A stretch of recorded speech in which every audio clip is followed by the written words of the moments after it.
Hello and welcome to the Johnversations Podcast. As always, I'm your host, John Connor, saying thank you for spending a little bit of time with us this week. Super excited about this week's episode. I know that I say that every week, but I mean it every week, and I mean it just as much this week. My guest this week is a absolutely insanely talented person, crazy good musician, really doing a lot to bring positive energy into the universe. So I'm really excited for you guys to hear this conversation. We'll talk a little bit about that here in just a moment. Before we do, as we always say, if you are a new listener, this is your first time checking out the show, welcome. We are very glad to have you. Thank you so much for being here. Hopefully you'll find something about the show that you like. You'll come back for another one. If you are one of our longtime listeners, you guys tune in every week. Thank you so much for coming back, for sharing the show, for being part of our community. We are very lucky to have you. And again, thank you for everything that you do. It's appreciated more than you know. This is our show leading up to Thanksgiving. This show is dropping on Wednesday, which means Thanksgiving will be tomorrow. So, this is a stressful week. You know what I mean?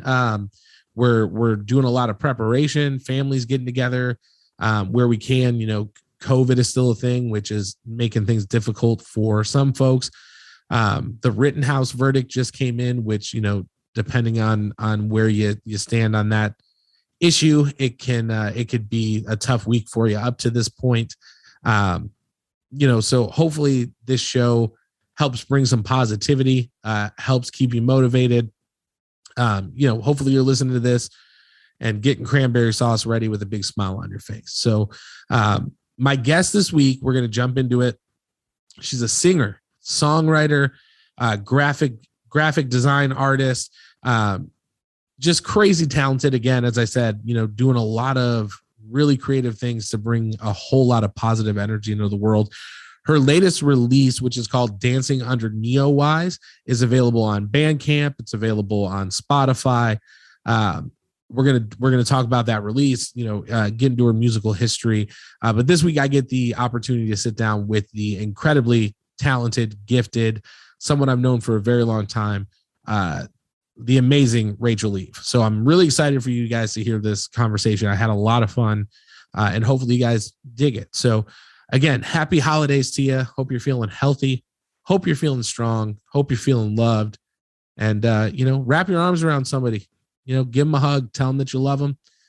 And just thank you for being here. We love you. And let's jump into the interview. Rachele Eve, it is, I can't tell you how good it is to see you. Thank you so much for doing this. First, before we jump in, how are you doing? We were talking a little bit before, but it's been like 15 years. So how are you? And again, just so happy to see your face. Yeah, so great to see you. Thank you for having me. I'm doing really well right now. I'm feeling some momentum kind of for the first time since pandemic. And so this is a good time for me to talk and share, because I feel really good. Yeah. Well, I'm so happy to hear that. And, I have to say I was, when I reached out to you originally, you were like, hey, maybe right now is not the best time. And it was totally understandable, because coming out of COVID, I know that I've talked about it on the show before, but I dealt with like a lot of like depression and just like dark thoughts. And it seemed like that kind of was the trend for most people. So I'm definitely glad that you're doing better. I'm definitely glad that, things are turning around for you. And again, I'm just so happy that you decided to do this. I was telling my wife before, I was like, when I look back at like some of my favorite times when I was younger, especially, when you look back those days when you were in school and stuff like that, like your face, your talent, a lot of what you do is attached to a lot of those memories for me. So this is like a really big deal to have you here and to be able to hang out. So again, thank you so much for doing it. I really, really appreciate it. And I got to tell you, I'm really digging what you've been doing musically. Like I said, I knew you when we were both much younger, but you were in a band, Jay McGlone, who has been on the show before. You guys were in a band together, and it was very like pop centric and your voice has always amazed me, but then to kind of see you grow and kind of move into like this bluesy, spacey, I don't even really know how to describe it, but I really dig it. I like it a lot. So I did want to ask you, the last time I saw you was, again, like we had probably just graduated high school. Talk to me a little bit about like your journey. Like, what happened? Well, I guess let's do this. For anybody who's listening who may not be familiar with you, I guess let's start with talk a little bit about how you found your love for music in the first place, because I think that'd be a good place to start. Yeah. I mean, my love for music, it kind of just like came into my awareness of being a human. My mother and father loved to sing. My mother's an opera singer, and my dad loves to sing like doo-wop and harmonies. And so I grew up just like always singing. There's like tons of videos of me as a kiddo just like breaking out into song.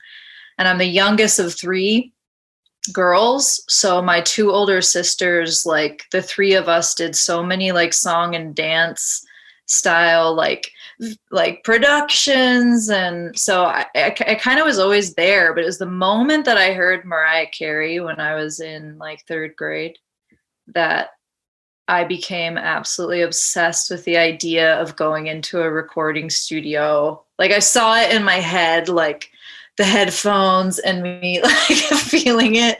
I don't even know now where I'd seen that to know that existed.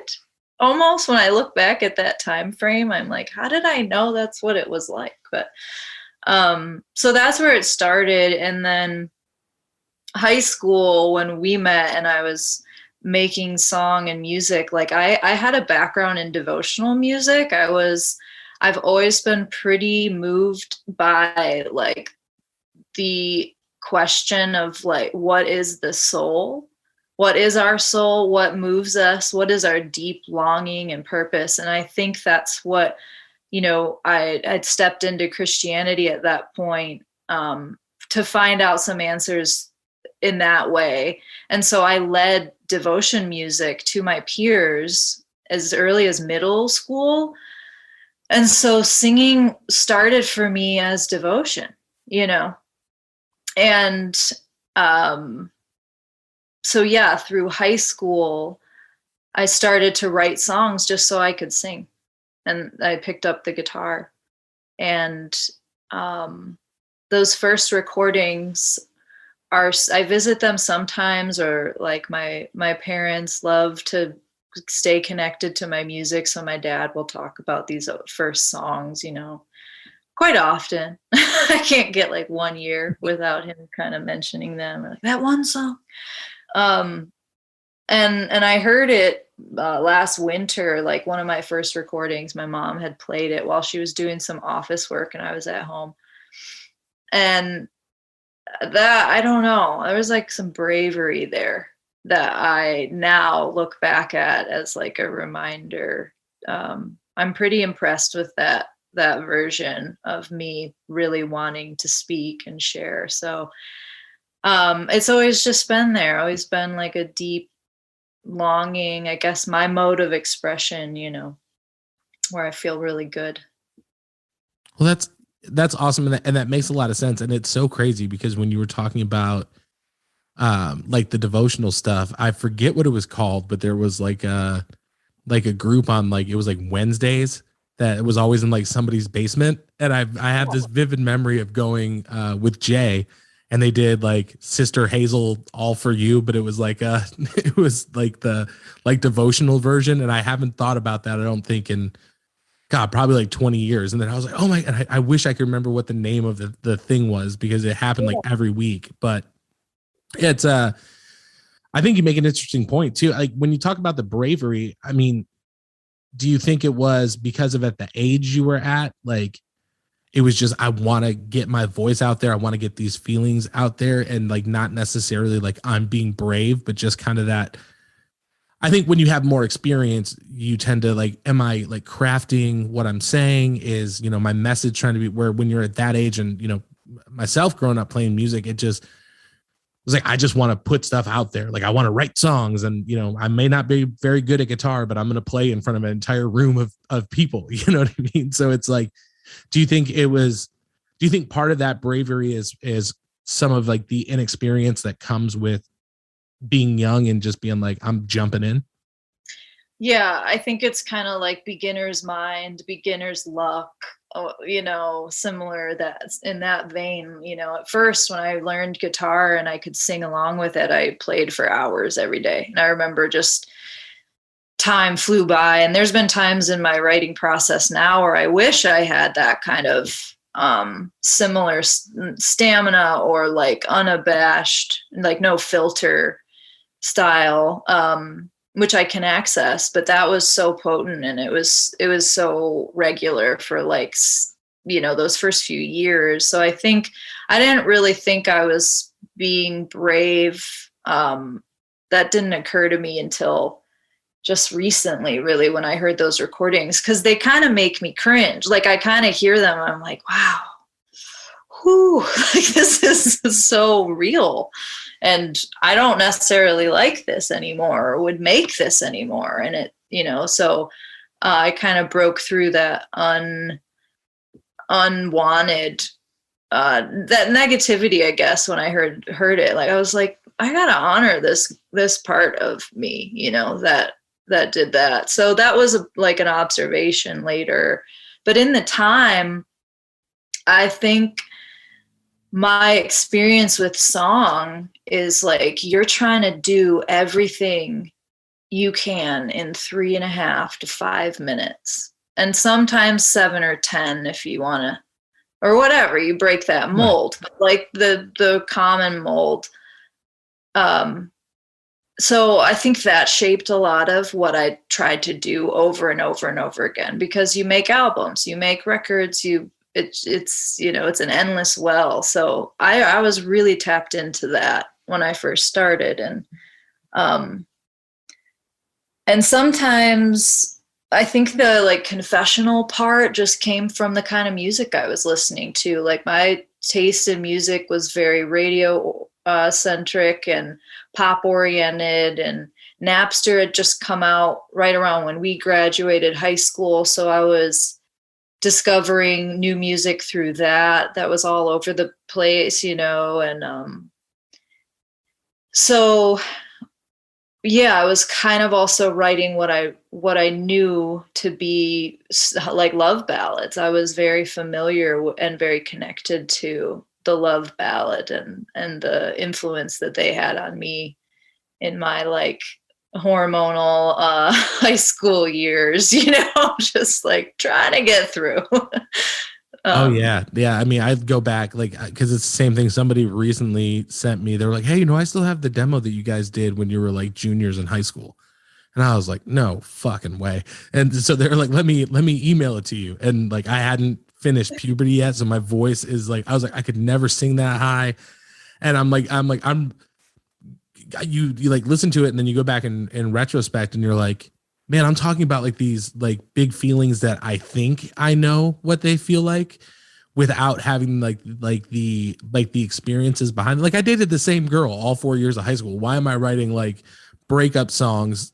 You know, like, but it was just, I think a lot of it kind of sprung from this place of like, oh, I want to be looked at as older. I want to be looked at as like someone who is wise. And so you kind of like, you imagine what these feelings would be like. And then you're like, and that becomes almost like your truth in a way. You know what I mean?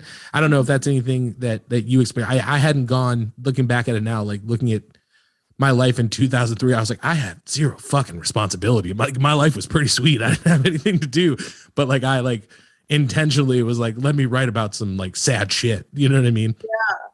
Yeah, definitely. It's, I don't know. It's weird. It's weird to go back and look at that stuff, but it is, like you said, it's kind of a cool measure to be able to acknowledge that like everybody has like a starting point. You have to start from somewhere. And then it gives you like kind of like that measure to see like, okay, this is how I've grown. This is how I've found my own voice. And I did want to ask you a little bit about that. Like, because again, you'd mentioned like the stuff that I was always used to hearing from you up until like the last like year or so when I like rediscovered what you were doing. Cause I was just sitting at home and I was like, man, Rachel, I was like, I really hope, like, she was just super talented. Like, I really hope that she's still doing it. And then I found your Bandcamp and I was like, oh my God, this is awesome. And but I couldn't help but notice, I was like, whoa, like she's grown immensely. So I did kind of want to get into a little bit of like that journey of like how you went from starting in that like pop centric radio friendly way. And not that what you do now isn't like radio friendly at all, but it is very much like grown, and it seems like it has the stamp on it that it is yours. So, I guess my question is like, what path did you take, or what led you to kind of find you in that music? Yeah. I was really startled. I moved to Chicago for my last 2 years of college to attend Columbia College. And I just, like, the second I got there, I set up my Pro Tools and had a studio apartment. Like, I was just wide-eyed, and so I loved being on the train. Just I was writing some absurdist poetry. I took a poetry class that really changed my voice, or it just I developed one that was a little more playful. And then my taste in music, had wildly opened up and changed. Specifically, like, Talking Heads blew my mind. Oh, David Byrne is the man. I try to get, I have a daughter. She's 3, and I'm like, all right, well, we're going to listen to Talking Heads. And she's like, some of it she likes, and then the other stuff she's still kind of, but I'm trying to get her in there young. I'm like, you have to know who David Byrne is. Like, you have to understand. Exactly. Like, what do you mean you don't like Strange Overtones? This is my favorite song. This is my breakfast song. Right. So I was pretty humbled too, like, by that as well, because it really, like, anytime we step into growth, it's uncomfortable, even if it's positive, So I had noticed by then that my favorite singers over time, I would just learn their songs, sing their songs, and it just started to craft my voice. And I could access, a technique of Fiona Apple's in a particular phrase in my song. And I could access Feist. I had a moment with where I got some of my higher falsetto stuff that started to develop, because I was always feeling like my range was pretty mid-range, but then I discovered this whole new channel, and that definitely started that. So a lot of it was kind of throwing myself into live music right away when I got to Chicago. And I was singing, I was playing shows like constantly. I was going to school, but I studied music business. So I also added my own homework and life work of, like, just starting to play venues. So that's when I realized this, like, my voice as a muscle. I started to write, like, a whole album of songs that I started to feel really proud of. I got a band together. I made a recording in Louisiana. I drove down with a drummer, myself, and one multi-instrumentalist, and we tracked for 4.5 days, and I made my first record. And that was my kind of ticket to, like, because, musicians and things change, people's availability. So that was like my piece to share with a new band, like a potential new band member. That album really served to introduce what I wanted to start doing, because I wanted to get out of some of those pop sensibilities and find more of what was really true to me. So that album, Mouth of Feathers, was the first hello. Some more parts of me other than the really heavy emotional stuff came out. That's always going to be there. Like that's always in the tunes, but I had some more playful and edgy things happening at that time, and that kind of kicked it off. And I was in Chicago for several years, and I got into music booking as well. So I managed and booked a venue and collaborated with a lot of folks, met a ton of great songwriters, and connected with an art collective called The Inconvenience. Now, if you were to look them up, they've changed, but their big production's called The Fly Honey Show, and it is like this institution in Chicago for, not a physical institution, but it's like body positive artistic haven for folks. So that world was so dynamic to, have a consistent place, a consistent refuge, really, to go and feel the impact of really powerful, meaningful, funny, playful, political art, So that shaped a lot of my, some of that uniqueness in me, because it was a space where that could emerge, And I did that for several years. And then I got kind of like in this mode where like I loved my community. The city itself was really wearing me down. The environment was rough. Like the winters, just like spending like half the year like becoming a frozen brick and then the rest of the year thawing out, Like it got really really tough. And I'd started to, I discovered gardening actually, and it really changed my life and my relationship to the earth and myself. And so I got that traveler's itch that I'd always had. And I decided to uproot from being so centered in like the music, the art world, the city life. And I set out on a whole new journey.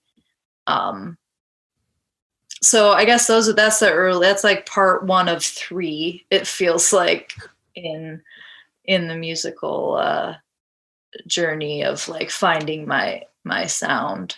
Yeah. That's awesome. Yeah. And being from, which it's surprising me because you're back in Michigan now, right? So you're like, I hate these fucking winters. Let me move back to Michigan. Let me go to Detroit now. Right. But no, right. Like I've been to Chicago. I have friends from school that moved there, and I've spent time there, and it's the only place I've ever been arrested, which is also great. Cook County Jail, great spot to be. But it's near a chocolate factory, right? Yeah, I was with Jay. Smells like. Yeah, I was with Jay. He came and picked me up, and I had to call my mom, and I was like, "Mom, I got arrested." But yeah, it was a lot of fun, but. Those winters are no joke. I remember I was there one year, like I think it was like the first time that I'd gone, and we decided to go in the winter, and there was like a massive snow, and we came out of this bar that we were in, and it was in Wrigleyville, and I remember thinking that I was like, oh, this place is magic, because literally a giant snowball fight broke out. Like there was people on one side of the street, somebody threw one, and then it was just like a full-on war, and I was like, oh, winter would be so much better here. And then came back the next year, and I was like, oh no, it's just another like shitty winter. You know what I mean? Yeah, they're really tough for sure. I bought a one-way ticket from Chicago Union Station, took the train to San Francisco, had a backpack and my guitar, and went around like volunteering on farms to have a place to stay.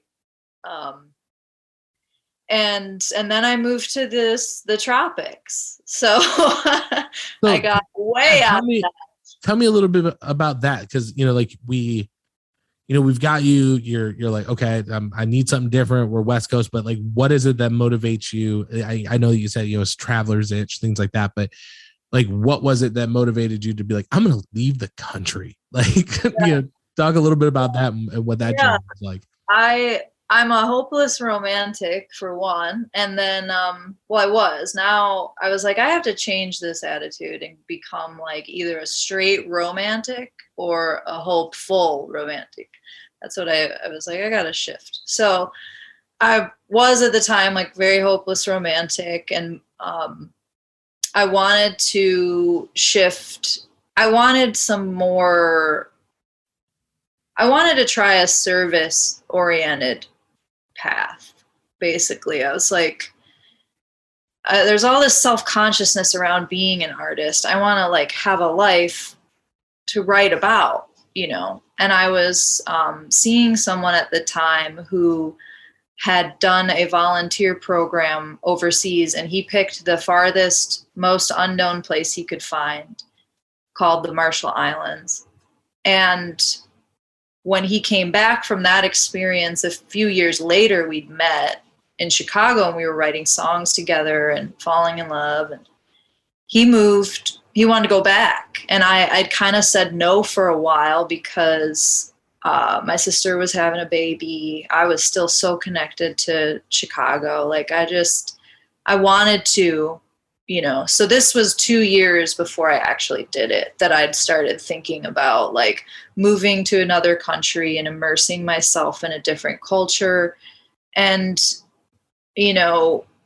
thinking I'll go, through service, I can go and do this and try this. And so I became a teacher, an elective teacher at a private school in the Marshall Islands with him. And that was that like, there was so much change to navigate through that life change that I had it was profoundly influential to my like spirit and my creativity. And there were parts of it that were like absolutely wonderful and parts that were so challenging. So I truly uprooted, like pulled out every root and was there for 2 years. And I started to lead yoga. I played basketball again. Basketball was huge on the island. I was like a basketball player in high school. So I actually I was going to play some songs at the college this one day. And a few weeks prior to that, I was asked to play on this basketball team. And then this day comes and it's like, go to this cafe at a college and play some songs where like maybe 3 people will be. Or I have to play in a championship basketball game. You're like, lace up, motherfuckers. Let's do this. I know. I was like, I called the woman who asked me to do it. I was like, this is seriously very strange. I'm about to cancel the show with you. Whatever. To play in a basketball game. And she got it. She worked at the college. So yeah, we were in, so I was in the Marshall Islands, and since I was an elective teacher, like he was a homeroom teacher, and he's a 5th grade teacher. So I was able to come into the school and kind of fill in the gaps. And there were like elective classes. So I taught high school classes mostly. And I was able to develop curriculum for the things that I loved, which was like music ensemble, and which was kind of like a music business, and forming a band class, and tropical agriculture.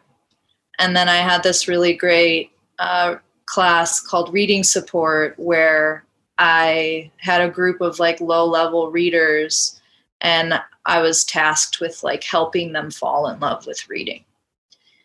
So I, just through those experiences, like, and the yoga, like I really stepped into this like full embodiment of like a beautiful life, My album Renunciation, the title track is that very first moment of sitting on the ocean seawall, these big rocks at the edge of the ocean, like watching the sunrise before school at 5:30 in the morning, and realizing that I have kind of renounced everything I've ever known to start over. And there's a lyric that says like, but I see a hidden trail, you know? So that was like what I was tasked with doing, was to really follow what was unfolding in the present moment, because everything I loved was there essentially, you know, other than what was really missing was like being so far away from anything I knew before, and family and friends. That was never an easy part, but so that was deeply influential, and that's in the album Renunciation. I have a field recording of these kiddos singing ukulele, or like playing ukulele and singing 4-part harmonies in the rain, and some of the birds on the island. I went actually to another country for Christmas break one year, and it's the birds in this like jungle that I was visiting. So yeah, that was huge journey. Part 2. Well, it's really interesting too. And, you know, like, I mean, I've never just been like, I'm leaving the country, see you later. But like, you know, moving from Michigan to, you know, moving just 10 hours from home, you know what I mean? And it's very similar. Like, I met a girl, you know, the girl lived here. So it was like, all right, I guess that's where I live now. You know what I mean? But, you know, it's one of those things where it's like, and I'm wondering if this is something that you experience, but it's when you are disconnected like that from everything that you know, because even living in Chicago, like if there's an emergency, you're 4 hours from home. You're, you know, what is it, like a 45-minute flight, you know, if you need to get home for something or someone needs to come see you. And there's almost this sense of like, I don't really have any choice but to succeed.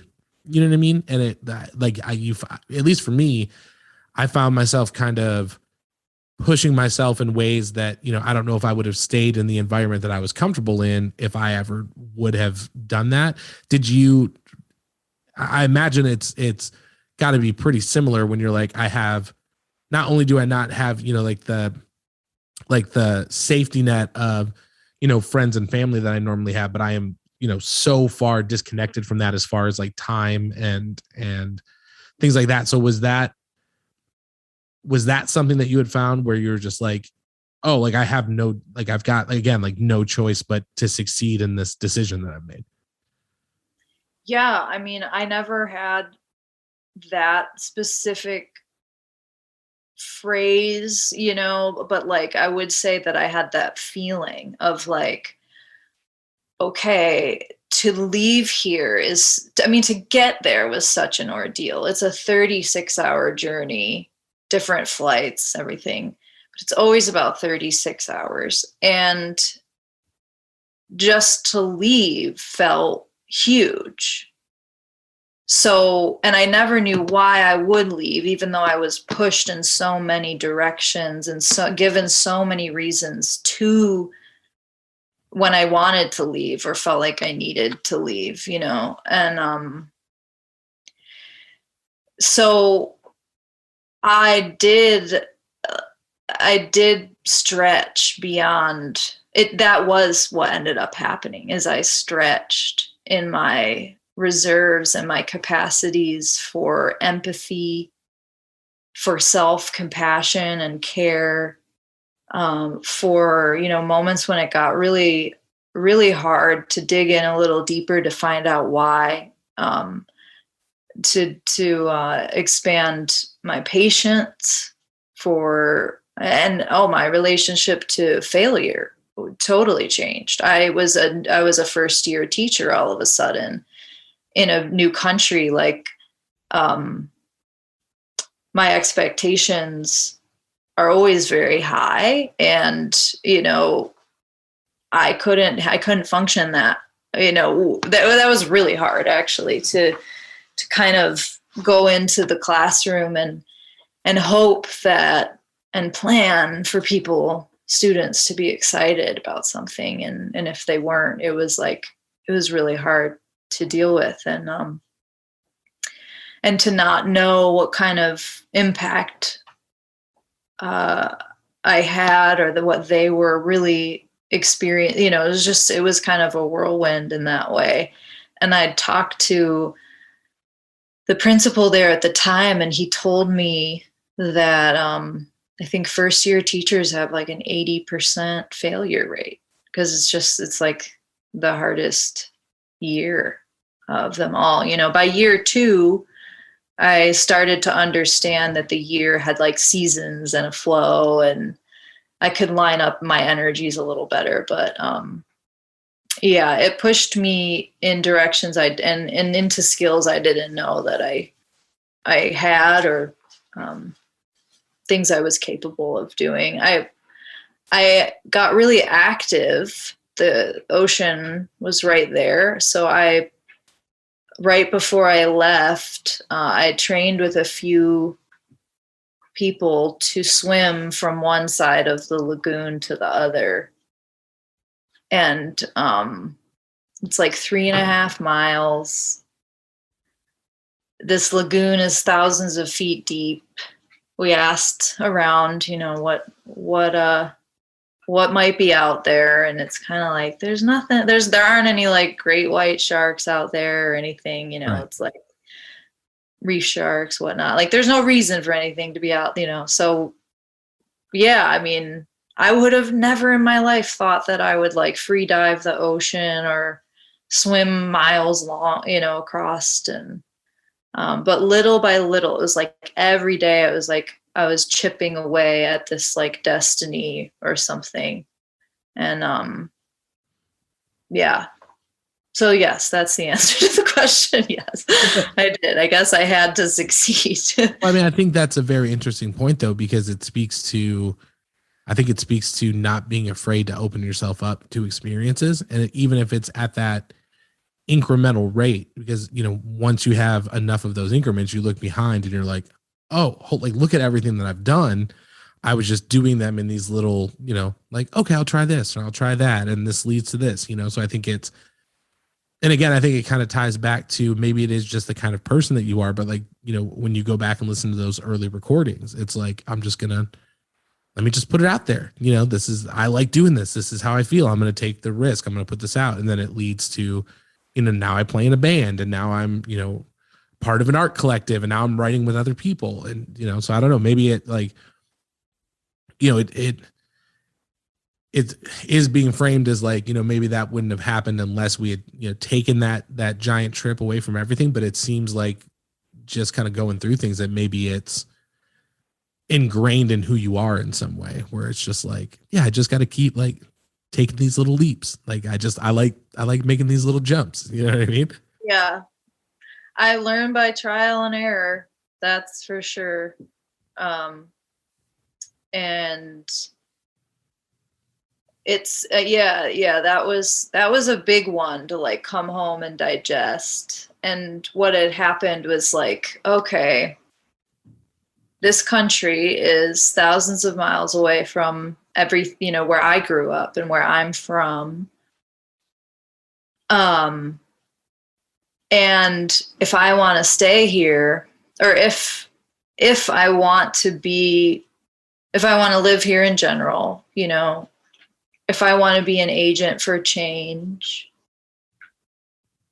how does that really work? And I was extremely humbled in the journey of trying to be in this path of service, that I realized I would have to stay there a long time, because there was so much to learn that, these are Marshallese people I'm like living and cohabitating with and working with, and students I'm teaching, and there's different cultural backgrounds, so to really settle in there, that's what kind of drew me back to this idea of like going back home from all the travel or all the distance I'd made. So I went back to visit the city of Detroit and see through kind of some farmers I'd seen. And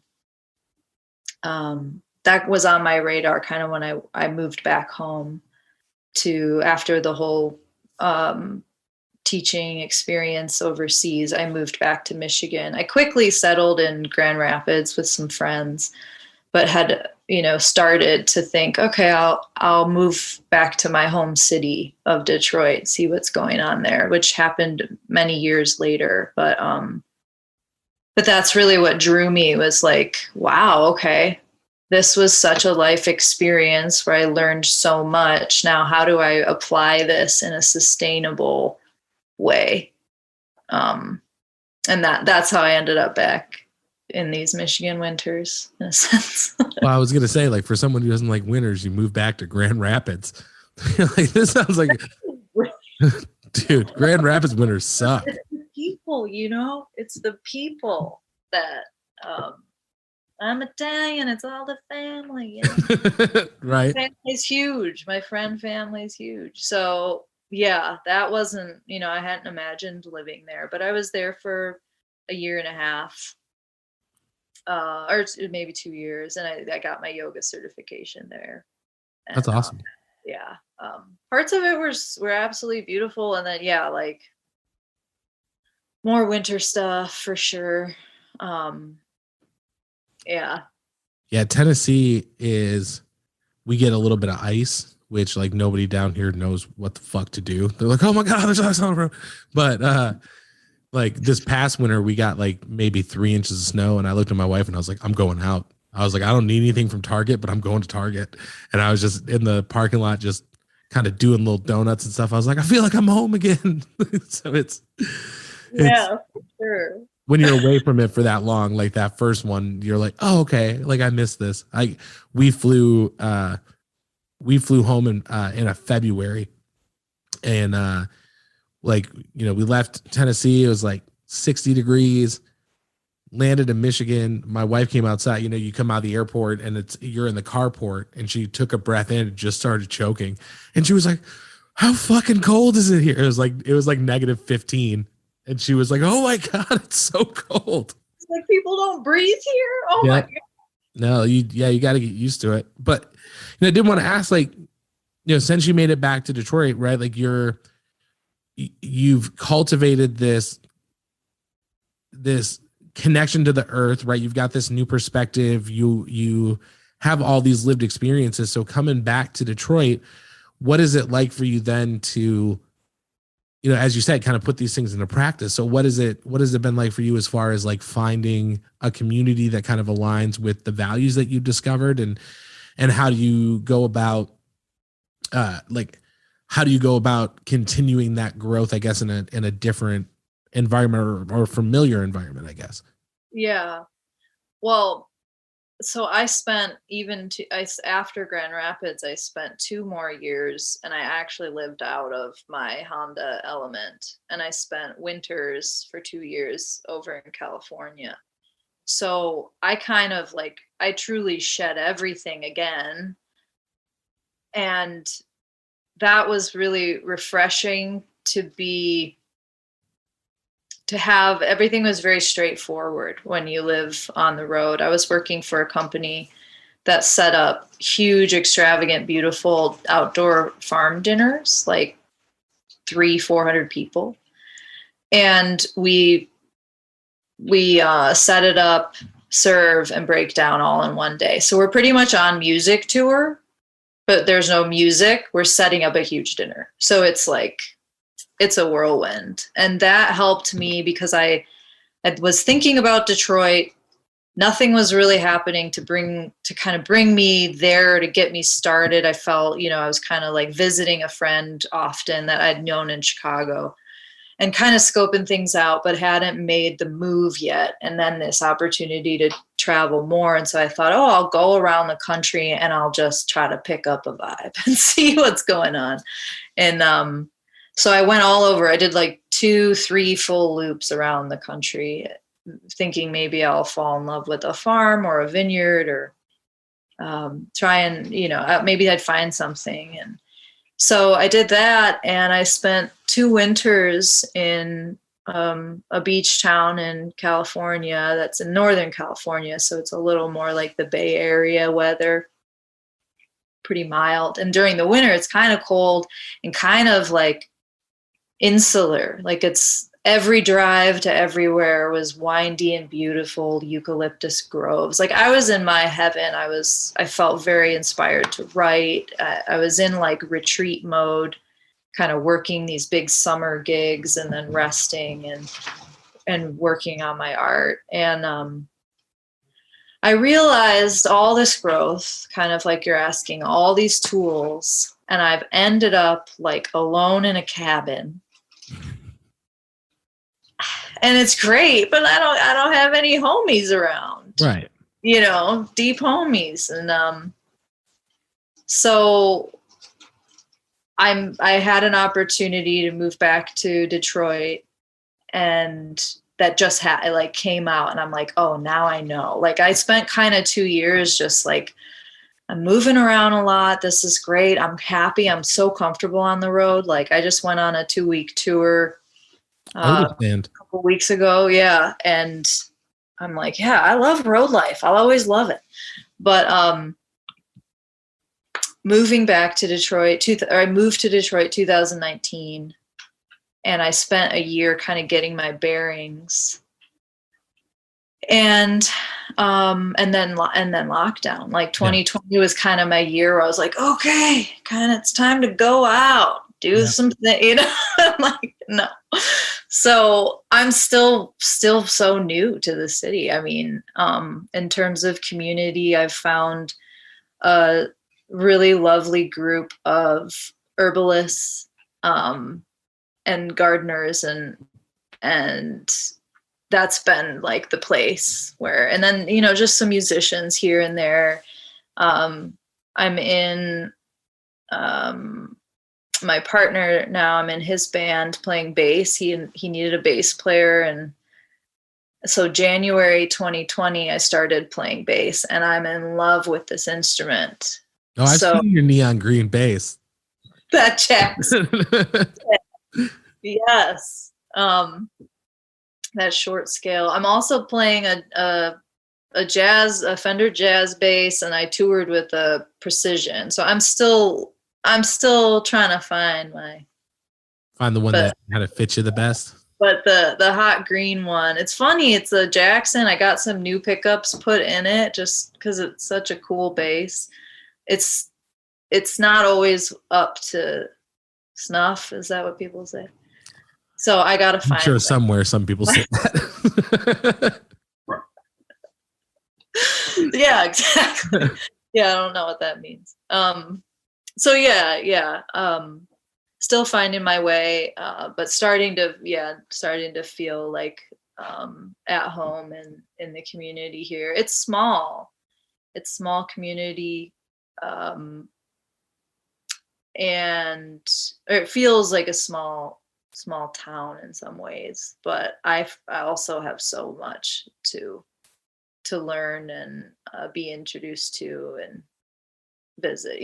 I'm just getting started. So. Well, and that was kind of my next question was like, someone who, you lived in the Metro Detroit area, predominantly when you were younger and stuff like that, but then you go out and you have all these world experiences, you travel. Like when you come home, is it, I guess, kind of like, is it almost like, like people do acid and they're like, nothing looks the same. I see everything different now. It's like somebody removed a layer, you know what I mean? So like when you go out and you have all of these experiences, when you come home, is it similar to that where you're like, I see this place in it? Cause I know like now, again, haven't traveled the world or anything, but like before August, I hadn't been home since September of 2018 or 2019.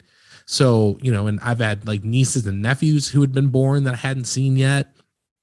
And I came back and I was like I have a deeper appreciation for this place than the last time that I was here, and that was just after, like a year.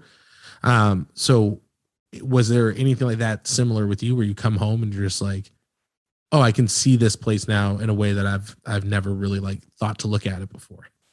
Yeah, totally. And I love that question because travel is, you know, so important to me. And so is home, and so I'm reconnecting with I get to see my family like whenever I want to see my family. And that was, obviously not always the case. And so I am reconnecting to like what that is. Like it's what your roots are. It's like a feeling of a deep sense of comfort when you know a place and you're familiar with it in a sense. Even, we all have our trauma and our challenges. But that's been just like the little things of like, I don't have to move into a place. I just come back to this place over and over and over again. I'd really lost that sense of familiarity. And I've started so many gardens and still haven't settled into one. I'm always kind of starting a new garden. And so it's been like those little joys are actually quite grounding. And I'm enjoying that a lot. And I need that. I think it's been so important for me to absorb what the experiences that I have, but I definitely feel like a shift into like, okay, now to integrate all of this, I need to kind of stay, and whatever that looks like, but it needs to be kind of more from a grounded place.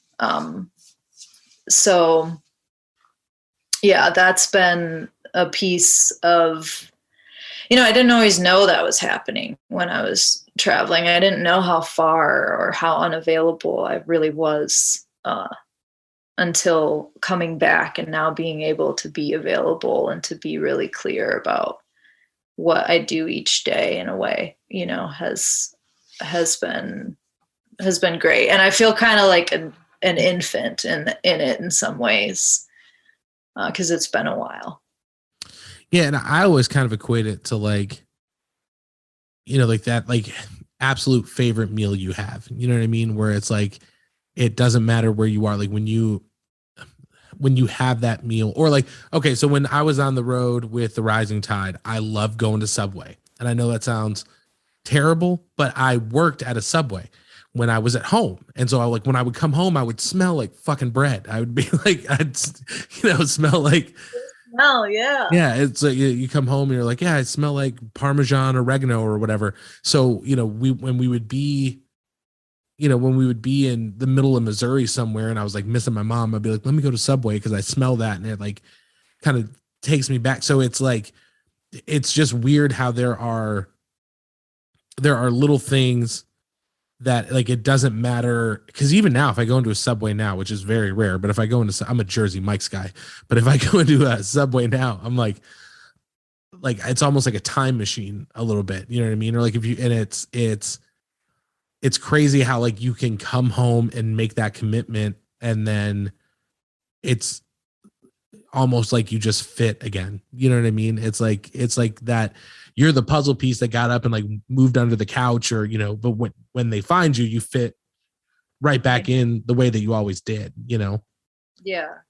Which I think is pretty interesting. I don't think there's a lot of situations in life that kind of work like that other than like family and those friends. You know what I mean? Yeah. I did want to ask you, you've been home, Dancing Under Neowise is out now on Bandcamp. There's Omni and Hue. It's the 2-track that's out. People can listen to that. But I also wanted to ask you about Secretexts because this, you do graphic design as well. And if I understand the idea correctly, it definitely sounds like something that is very like inspirational and designed to like bring hope and inspire people. So talk a little bit about where that came from and kind of like what your vision behind it is. Yeah. I started in the islands, in the Marshall Islands, I just was like, oh, write a haiku a day, something very like poetic about this whole change. And so I did that for, and every day is like the intention, but whatever happens, as long as you do it that day, so it was just like a living, breathing practice.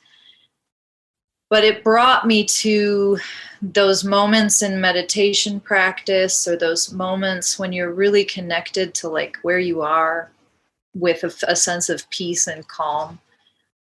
They would just drop in, these haikus would just drop into my head and my heart, in those kinds of really calm, peaceful, centered, clear moments.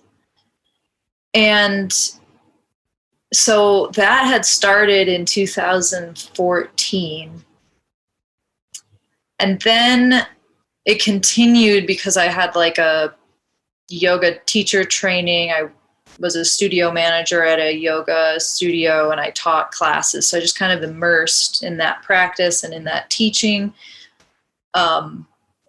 in Grand Rapids. So that kind of continued. Like I had a very strong morning pages practice, which is this great book called The Artist's Way by Julie Cameron.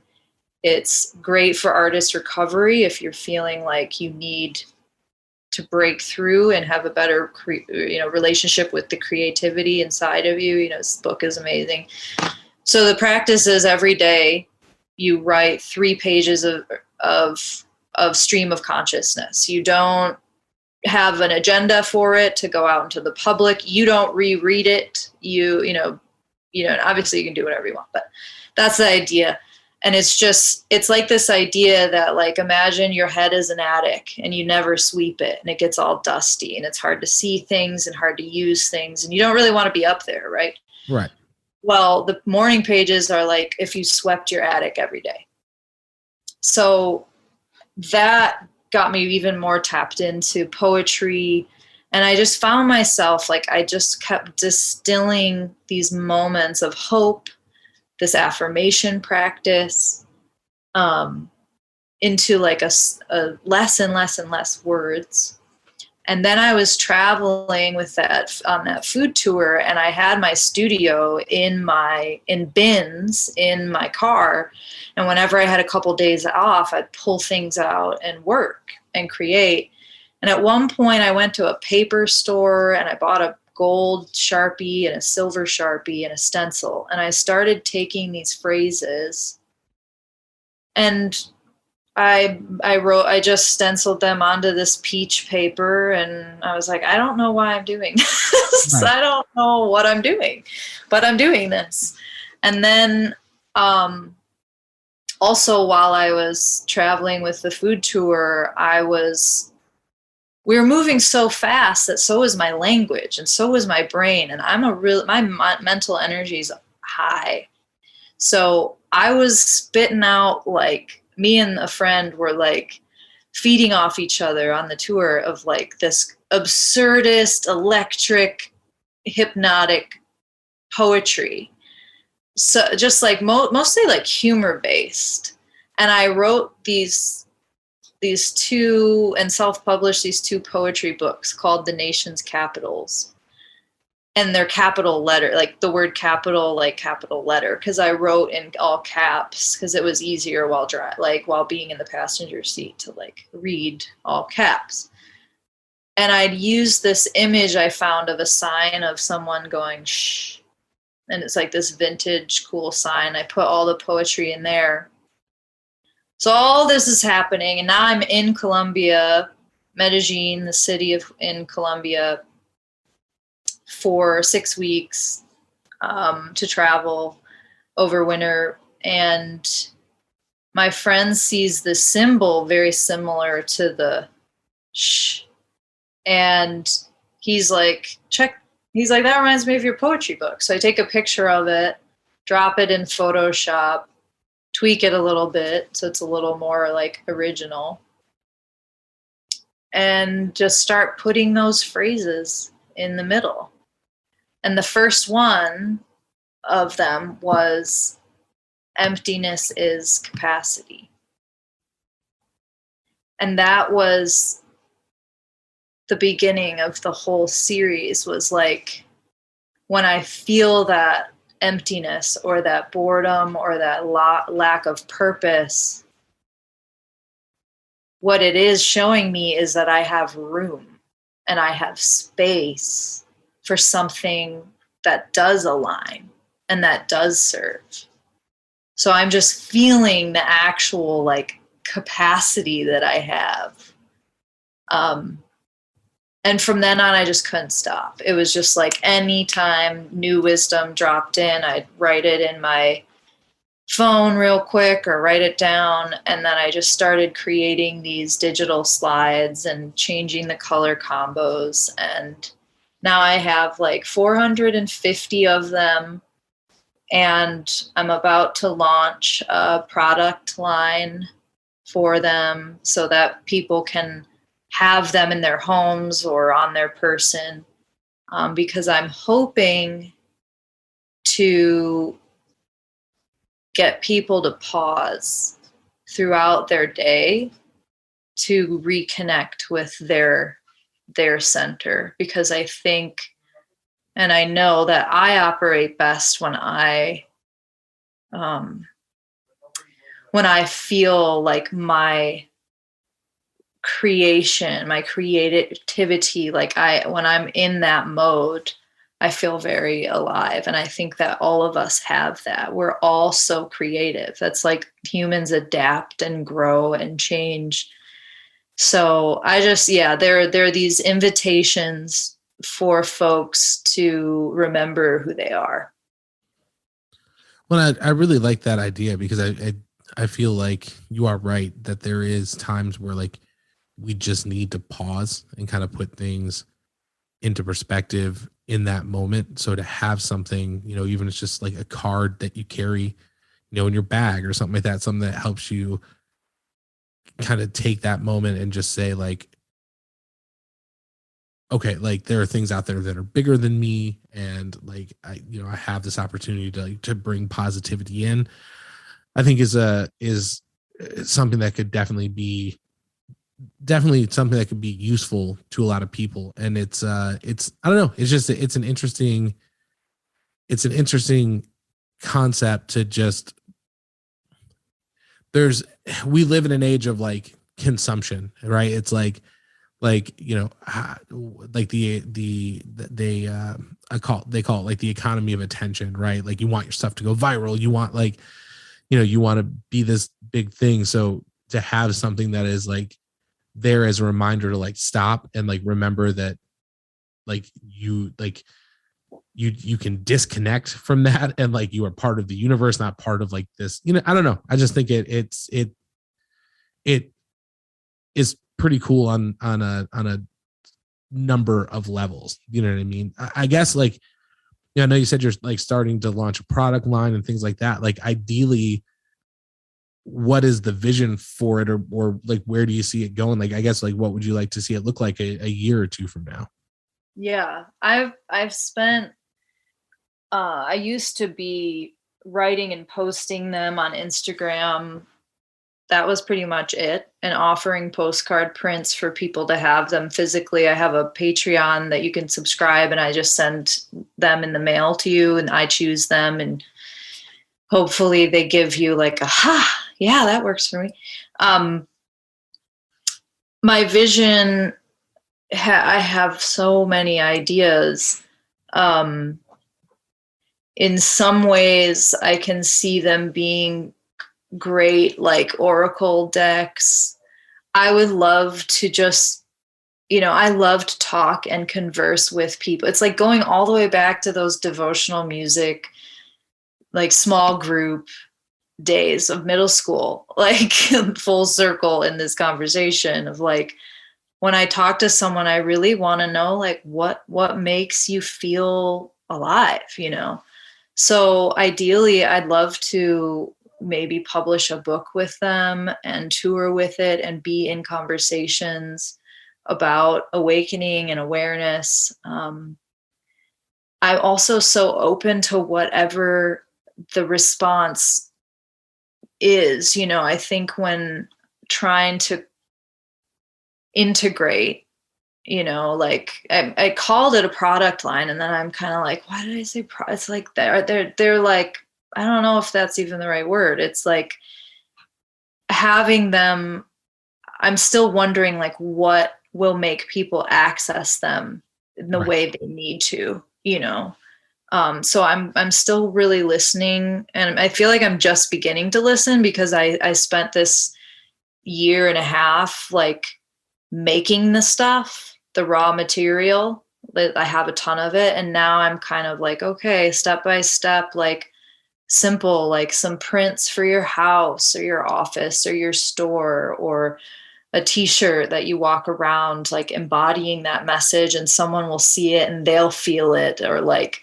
a tote, or like a sweatshirt, like something cozy to be in. Like that's kind of where I've started, but I have visions of it continuing to just live in spaces where people can see it and be anywhere they can drop into the present moment. I think there's so many applications to that I've gotten really overwhelmed at how to make this a thing. So I'm going to start with like trying to get them to be animated. They're moving objects. And so far that seems to be like on your person, that the humans will move them around. Because they existed just on Instagram, and friends would tell me, and confidants, I call them, would tell me like, you help to stop the scroll, the doom scroll. And then it's like, so that's a space too, so in some ways I'm very clear at what I want to do. And in others, I feel like I got to listen a little bit more to see what takes shape. I think that's a good spot to be in though, because like that, I think that means that you have vision, right? You're like, okay, I know, like I see certain aspects of this, but not only do you have the vision, but you have the willingness to be open and allow it, to take shape in ways that maybe, there's a lot of people that are like, this is exactly how it's going to be done. Like, you know what I mean? I want to print it on this navy color shirt. I need 300 of, you know what I mean? Like there are those people. And then there are the people that are like, yeah, I don't know. Maybe I'll put it like on a shirt or a bag. Like you've got the idea, but like it allows it to grow organically. You know what I mean? Like, like I had a guy on the show, his name's John. He was like, I'm going to start a coffee company that is, it's a coffee company, but it's a coffee company / like horror film fan. So he's got like Woodsboro blend, it's a very like, like it's bags of coffee with like serial killers from movies on it. You know what I mean? But he didn't start it. It becomes like this like pretty big thing, but he didn't start it being like, this is my marketing pitch. He's like, I like coffee. I really like horror movies. Maybe somebody will connect with it. You know what I mean? And I see this kind of being the same thing where it's like, if you're a person with a passion for something, if you're a person who has a message or something that you think that other people can connect with, it's like, let's just put it out there and see what the universe does with it. And I think there's something admirable, because I think that takes a lot more courage than being like, here's my 4-year business plan. And then when I get to this level, this person is going to be my CEO of marketing. You know what I mean? Like I don't know. It's just, it's a lot of courage just to be like, here you go, universe, like figure out what you want to do with it, Yeah. Well, I'm finding this kind of strange disconnect in my own experience, because I studied arts marketing and management, and I have these ideas around what that means, but I guess I've always been so connected to the artistic practice and the health of my artistry, my own well-being in my artistry, because I want to do this for a long time, that I have spent the past year, pandemic portal showed me some like very new parts of myself that were outside of the realm of my own creativity. I still was able to like self-produce Omni and Hue, and then bring that to a collaborator to do some post. And then he invited me on a record. And I had some very strong responsibilities and commitments to my artistry during the pandemic portal. But like everyone else, like the level of trauma, collective trauma, personal trauma that we're all experiencing really became so much more of the forefront that I kind of stopped texts to pause and to listen. And then I thought, well, in the meantime, I can ask these bigger questions around how accessible are these? What will make them accessible? Are these considerate of the whole? In what ways can these be, et cetera, like just important questions that we all need to ask to move forward after this experience. And,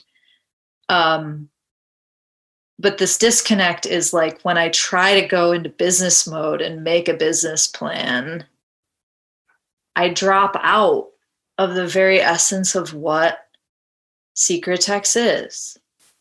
And my brain is just like, what do I, it's been challenging to choose a path. And like literally I guess earlier this week, I just made a choice and I made some movements with this shop, with my online shop, and like getting them in physical form. But it was a year, even like, not, there's pandemic, but then there's like post-vaccine, like that time period, I had a little more energy and vigor. That 2 weeks when COVID went away. Like everybody got the vaccine. They were like, yeah, I'm in the grocery store. No mask, son. And then like 2 weeks later, it was like, no, it's just as bad as it ever was. Just keep the mask. Yeah. Oh, yeah. But my reserves, my capacities that have changed quite a bit since all of this. So I'm still trying to find that balance too, or that I have to embody these things still. And I'm kind of finding when I make choices without that in mind, I'm off track. So it's a trip. Yeah, it's a trip trying to make those, business decisions. There's like the feminine economy has like you can look it up, and there's like principles of like the feminine economy, like embodying, and masculine, feminine. I like seeing how I have a secret text that says energy is non-binary. Like right. Energy is just a current. It's just so a feminine economy, I think, is just reintroducing and reintegrating like aspects of the human experience that got left out in the capitalist world that we know to be here in the States, and where it infiltrates and stuff. But that has helped me to kind of recalibrate instead of being so like one or the other. Right. Yeah. And it is really weird to think that like, Bic razor will make a quote unquote like ladies razor, and it's pink and it costs $1 more than like the same one that's green, for a dude. I like the point that, the energy is not binary. There's like, it just makes you think of like, just like a wave of energy, but it's like, I like the World Wrestling Federation and, Bush Light, baby. You know what I mean? Like I like that. In a lot of ways, it feels like you're looking at this like the same way that you do with your music, where there has to be a level of,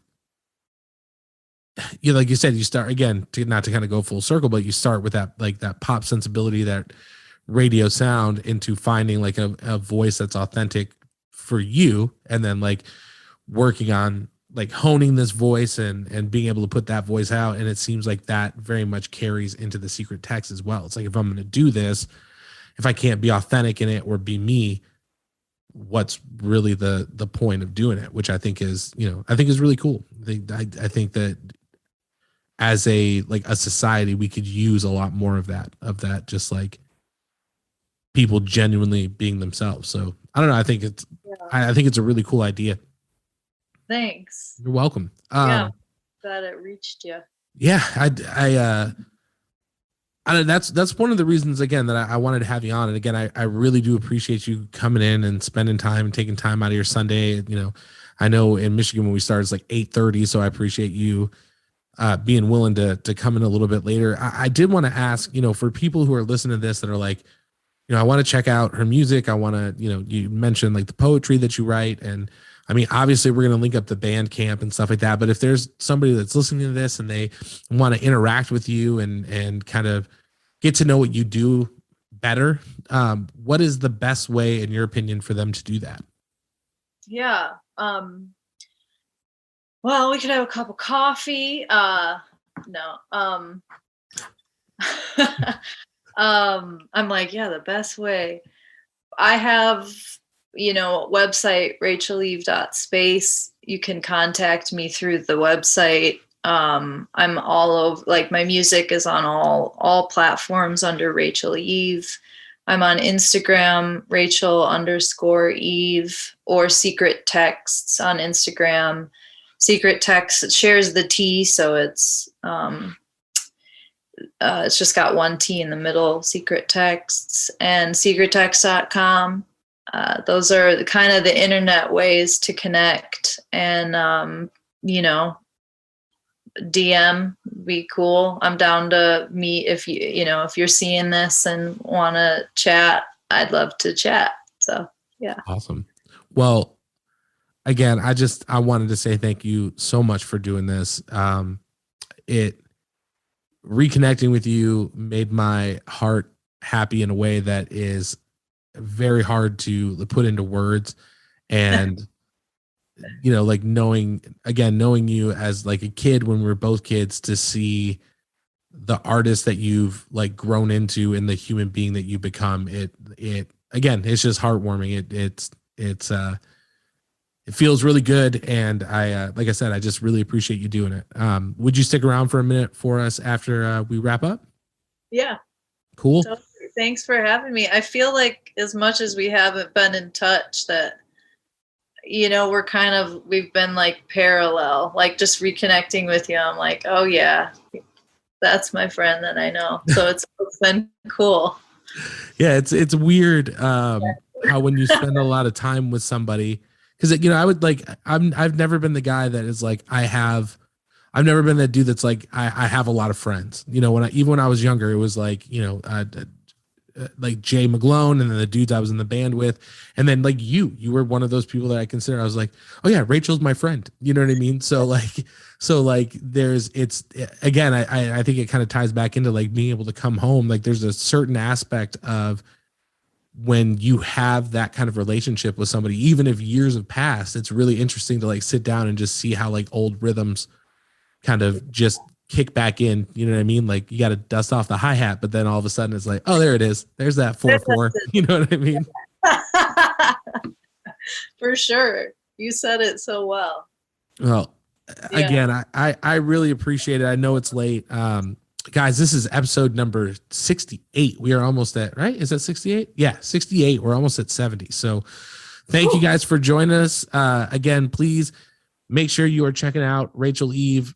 Go to the show notes. If you're watching on YouTube, listen on Spotify, Apple Podcasts, whatever, go to the show notes, click the links, follow her, get involved with what she's doing because it is awesome. And we will see you guys next week.